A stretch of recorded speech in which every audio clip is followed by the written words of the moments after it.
पहली मुलाकात का परिचय घने जंगल के बीच जोड़ी ने कुछ ऐसा देखा जिसकी उसे उम्मीद नहीं थी। एक नन्हा नाजुक हिरण का बच्चा जो एक पुराने ओक के पेड़ की छांव में चुपचाप लेटा हुआ था।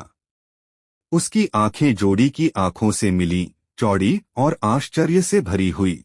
एक हिरण के सफर की कहानी, शहर की भीड़भाड़, गाड़ियों की रोशनी, यह सब किसी हिरण के बच्चे के लिए नहीं था।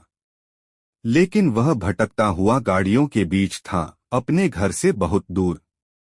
जोड़ी जानती थी कि उसे यूं ही जाने नहीं दिया जा सकता। 3 गुप्त बगीचे का रहस्य। एक शाम अपनी दादी के बगीचे में घूमते हुए जोड़ी ने एक छुपा हुआ रास्ता देखा जिसे उसने पहले कभी नहीं देखा था।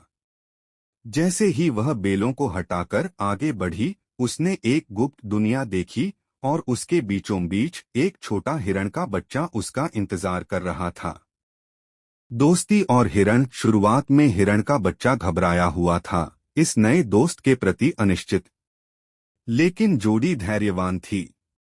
धीरे धीरे हर दिन बीतने के साथ हिरण ने उस पर भरोसा करना शुरू किया। थोड़े ही समय में वे सबसे अच्छे दोस्त बन गए। जंगल की फुसफुसाहट, ऐसा लगा मानो जंगल जोड़ी को पुकार रहा हो, उसे गहराई में और आगे खींच रहा था। वह उस आवाज का पीछा करती रही जब तक वह एक खुली जगह पर नहीं पहुंची, जहां एक चमकता हुआ हिरण खड़ा था, जिसका फर चांदनी जैसा चमक रहा था। हिरण की पहली सर्दी। बर्फ धीरे धीरे चारों ओर गिर रही थी। सब कुछ एक मुलायम सफेद चादर से ढक रही थी। जोड़ी देख रही थी कि हिरण का बच्चा बर्फ में अपने पहले कदम उठा रहा है। उसके छोटे खुर बर्फ में हल्के निशान बना रहे थे। हिरण की एक ख्वाहिश। एक शांत रात, तारों से भरे आसमान के नीचे जोड़ी और हिरण का बच्चा एक साथ खड़े थे।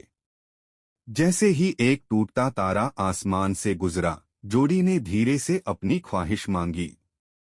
हिरण ने अपना सिर ऊपर उठाया जैसे कि वह सुन रहा हो। उसकी आंखें तारों की रोशनी में चमक रही थीं।